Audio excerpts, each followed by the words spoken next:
En el gobierno de Manuel Ávila Camacho, la escuela socialista fue sustituida por la llamada Escuela del Amor y de la Unidad Nacional, proyecto que perduró por varios sexenios, centrado en el amor a la nación y que tenía como eje principal la unidad de todos los mexicanos. El énfasis estuvo en el nacionalismo, en los héroes y los símbolos patrios.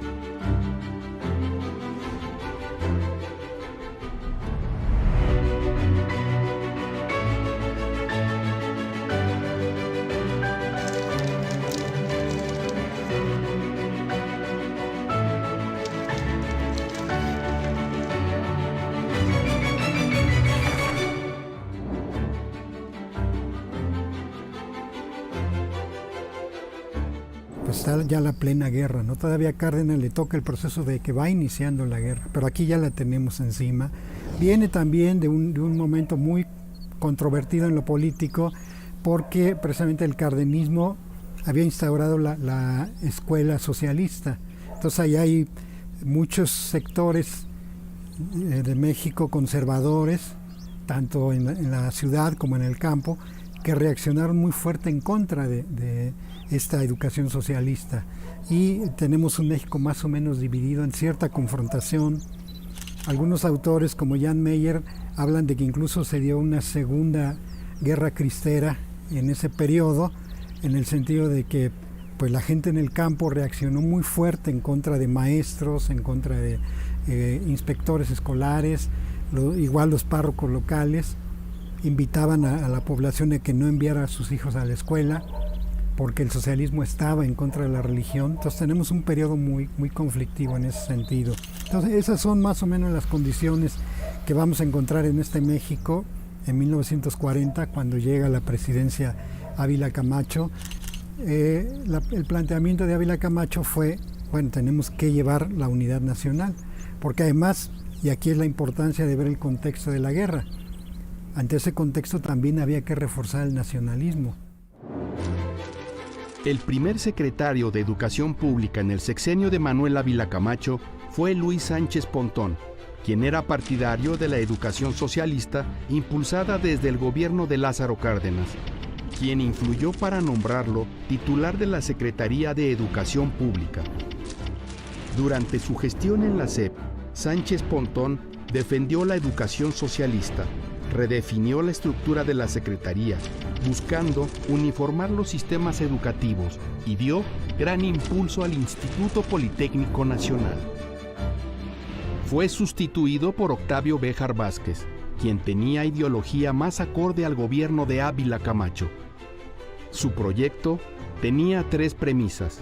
En primer lugar, eliminar la coeducación, escuelas a las que iban niños y niñas y que causaban gran controversia en la sociedad mexicana. En segundo lugar, revisar el artículo 3 de la Constitución para alejar a la educación del término socialista. Y por último, la unificación de los programas de educación urbana y rural para unir al campo con la ciudad. El nuevo objetivo de la educación consistía en buscar la armonía necesaria para que el espíritu humano desarrollara el amor a la patria y un sentimiento de solidaridad internacional por la paz y la justicia. De ahí que Béjar Vázquez denominara a su proyecto educativo la Escuela del Amor. El periodo de Octavio Béjar como secretario de Educación Pública fue breve, pero sentó las bases filosóficas que respondían a las intenciones de Ávila Camacho y de una época en que se buscaba una política restauradora y pacifista. Vino este proyecto de la Unidad Nacional con 3 secretarios. Él tuvo a 3 secretarios, a Sánchez Pontón, a Béjar Vázquez y a Torres Bodet. Sánchez Pontón no le resultó bien la idea, porque la idea de Ávila Camacho es que Sánchez Pontón, que era un personaje ligado a los empresarios, atrajera capital de los empresarios a la educación pública, pero no se logró. Entonces vino Béjar Vázquez a reforzar el proyecto educativo ya como secretario de Educación y a consolidar esta idea de la unidad nacional o de la escuela de la unidad nacional, con el eslogan de la Escuela del Amor. ¿Cuál era la idea de la Escuela del Amor? Que los mexicanos a través de la educación aprendiéramos a querernos los unos a los otros, que nos dejáramos de divisiones, que nos olvidáramos de la lucha de clases y todo ese discurso, y que tenía que haber un amor entre los mexicanos y un amor por la patria. Precisamente, como digo, en este contexto de la guerra se fomentó mucho el latinoamericanismo y el panamericanismo. El problema de alfabetización detectado desde el censo de 1940 no fue atendido sino hasta 1944, con la llegada de Jaime Torres Bodet a la Secretaría de Educación en diciembre de 1943. Fue hasta entonces que se planeó una nueva campaña contra el analfabetismo, la cual fue apoyada con todos los recursos de la época. Para Jaime Torres Bodet, la campaña contra el analfabetismo tenía dos finalidades. Una inmediata y directa, enseñar a leer y escribir a los iletrados.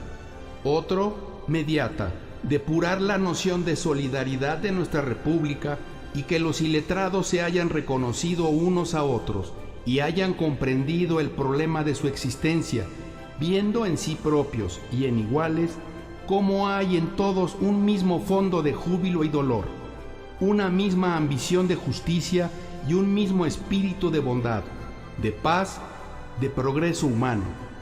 Será una contribución a la paz del mundo, donde el hombre aprenda a leer en el corazón del hombre y no encuentre ahí un mutilado mensaje de cólera y de rencor, sino una máxima de energía y una lección de fraternidad. La campaña de alfabetización tuvo una etapa de organización de 3 meses, entre diciembre de 1944 y febrero de 1945. Una segunda etapa de enseñanza, esta de 1 año, entre marzo de 1945 y febrero de 1946, y una última de revisión de resultados, entre marzo y mayo de 1946. Para evitar el analfabetismo funcional, que era el olvido del aprendizaje por falta de uso, se pensó en el mejoramiento de bibliotecas y en multiplicar la edición de publicaciones a bajo precio. Con este discurso de que la educación debe servir para que el hombre se ame, para que no vuelva a haber guerras, ¿no? Y bueno, volver a atacar el problema del alto analfabetismo que había en México, porque seguía siendo alto, no se podía lograr abatirlo. Ya llevaba 20 años trabajando en la SEP, con 2 campañas, una que tuvo Vasconcelos, otra que después puso Cárdenas, y ahora en 44 con Torres Bodet se lanza otra vez una campaña. Yo lo que creo es que era un poco limitada porque querían que fuera muy rápida, que se llevara adelante más o menos en 1 año. Y en 1 año cubrir un territorio como el mexicano, con las diferencias regionales, con los problemas de la tierra, bueno, del terreno, de la orografía, suelo, en fin, era muy complicado.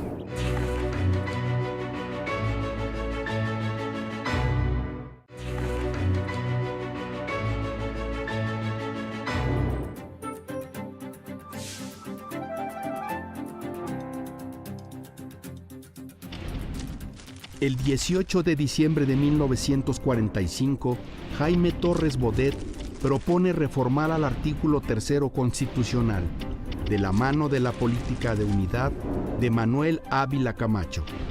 Educación para la armonía de las facultades del ser humano, amor a la patria, solidaridad internacional, libertad de creencias contra fanatismos y prejuicios, una educación democrática que buscara la mejora del pueblo, una educación nacional, en pro de la comprensión de nuestros problemas, una educación para el aprovechamiento de nuestros recursos, que promoviera nuestra independencia y cultura, la convivencia humana, la dignidad de la persona y la integridad de la familia, una educación laica, gratuita y obligatoria. La reforma fue aprobada y el renovado artículo 3º constitucional entró en función en 1946. México tuvo 2 reuniones importantes durante la guerra, una de educación y otra de América Latina frente a lo que iba a ser el fin de la guerra. Las dos fueron en la Secretaría de Educación Pública, promovidas pues por la propia Secretaría, y ahí se ve también esto, y cómo el discurso va tomando este sentido de hablar por la paz, no solo la paz entre los mexicanos, sino en general. Esto es muy interesante porque eso después, cuando llega Torres Bodet en 44 a la Secretaría, va a lanzarlo a él mismo como secretario general de la UNESCO.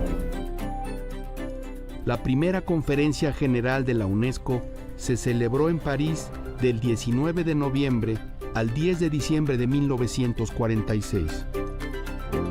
La UNESCO propuso desde sus inicios la educación fundamental. La educación fundamental se entendía como un proceso de formación humana, en correspondencia con una concepción elevada del valor y sentido de la vida.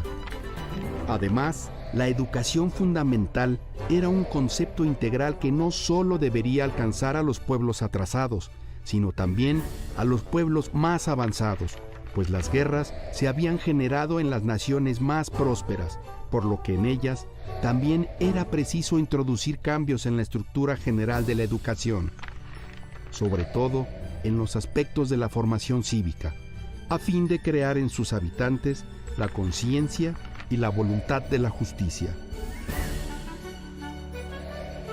El maestro se convirtió en el artífice de la educación fundamental. Los programas de pacificación serían utopías sin la figura consolidada del maestro.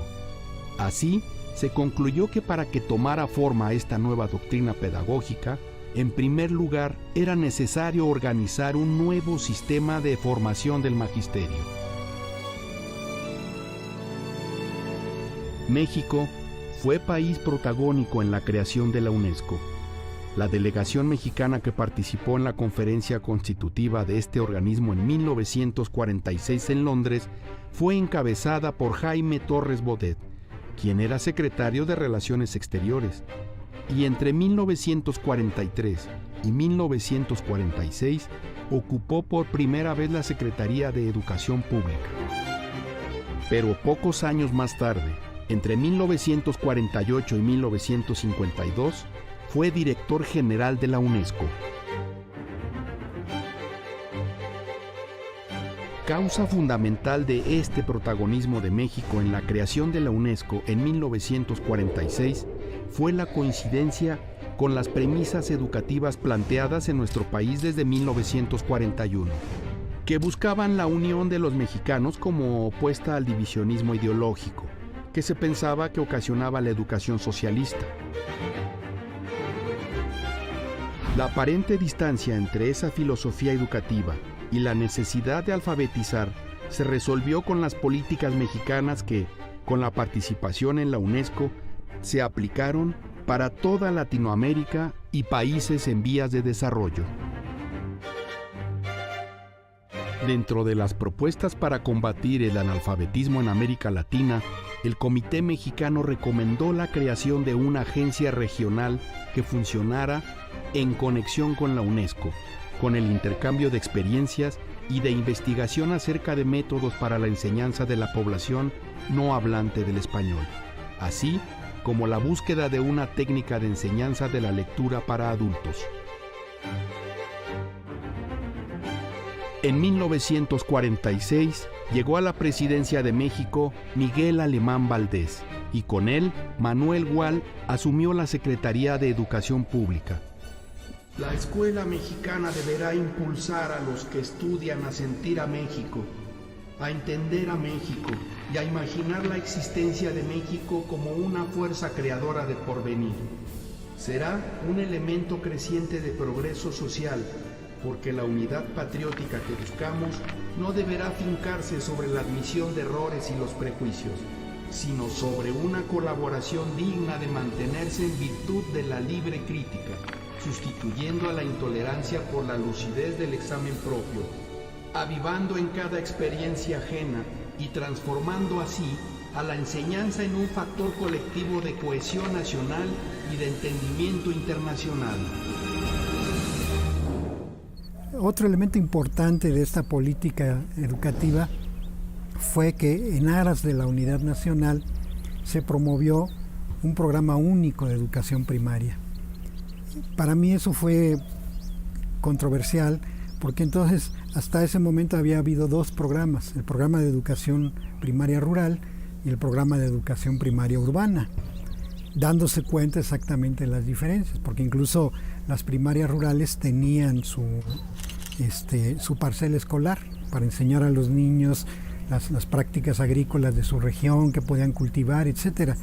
Cuando viene este cambio a la primaria urbana, homogeneizada toda para el país, se abandonan las parcelas escolares, se deja esta idea de que tienen que aprender prácticas agrícolas, pequeñas industrias que le llamaban, y entonces se impone un programa de educación primaria de la ciudad, pensada precisamente en la industrialización. Como dije hace rato, el país se estaba industrializando, y bueno, la industria necesita a los obreros que sepan por lo menos leer y escribir.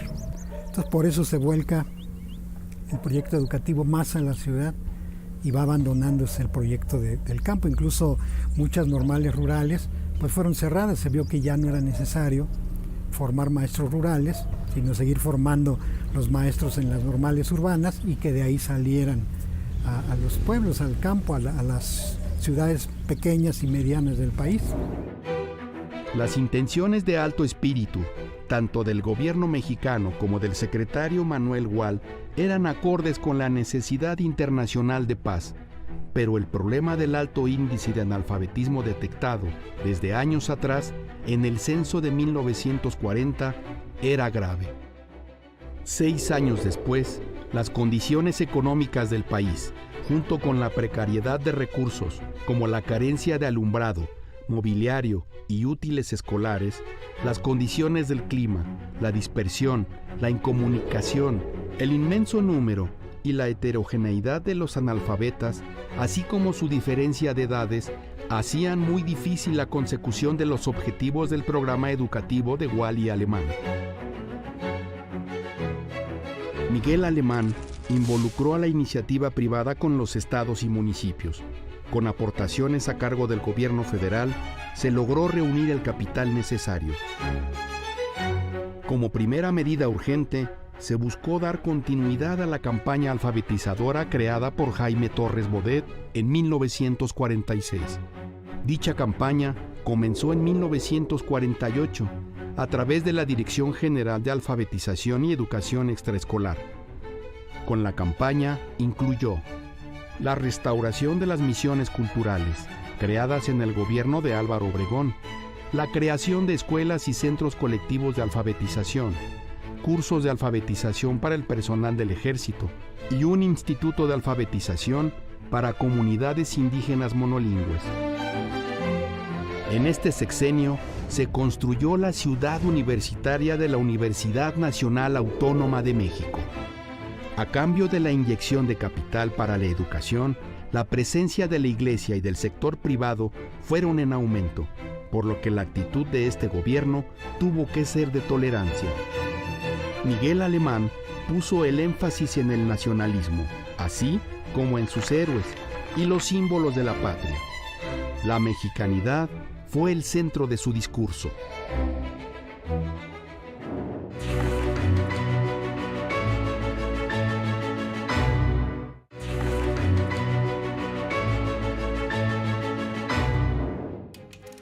Con Jaime Torres Bodet como presidente de la UNESCO y Miguel Alemán Valdés como presidente de la República, el 9 de mayo de 1951 se inauguró el CREFAL, Centro de Cooperación Regional para la Educación de Adultos en América Latina y el Caribe.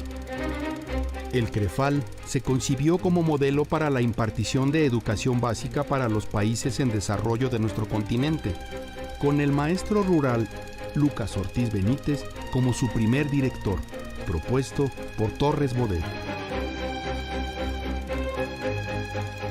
En 10 años de trabajo, el CREFAL impartió 8 cursos de 18 meses, de los que egresaron 460 especialistas en educación fundamental. Además, se elaboraron materiales educativos como las series de monografías e informes técnicos, Se dio asesoría a varios gobiernos y se contribuyó a la realización de actividades de educación fundamental en varios países de Latinoamérica. Acudieron a los cursos regulares 621 estudiantes de 20 países americanos y 4 países europeos y asiáticos.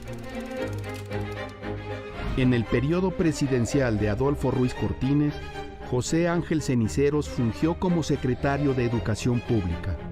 Con poco presupuesto, Ceniceros se enfrentó al grave problema de la explosión demográfica de la posguerra. Ahora, 92% de la matrícula escolar se concentraba en la educación primaria y en 1958 más de 50% de los niños, hijos de campesinos, no asistían a la escuela. En 1958 llegaba a la presidencia Adolfo López Mateos, con bríos y presupuestos renovados. Su secretario de Educación sería de nuevo Jaime Torres Bodet, quien había tenido un primer exitoso periodo a cargo de la SEP y en la dirección de la UNESCO.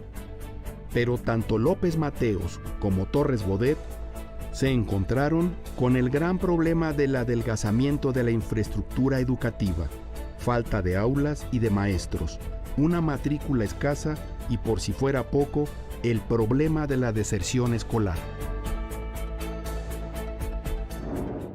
Pues yo creo que fue importante desde su creación trabajar en esta idea de educar a los mexicanos.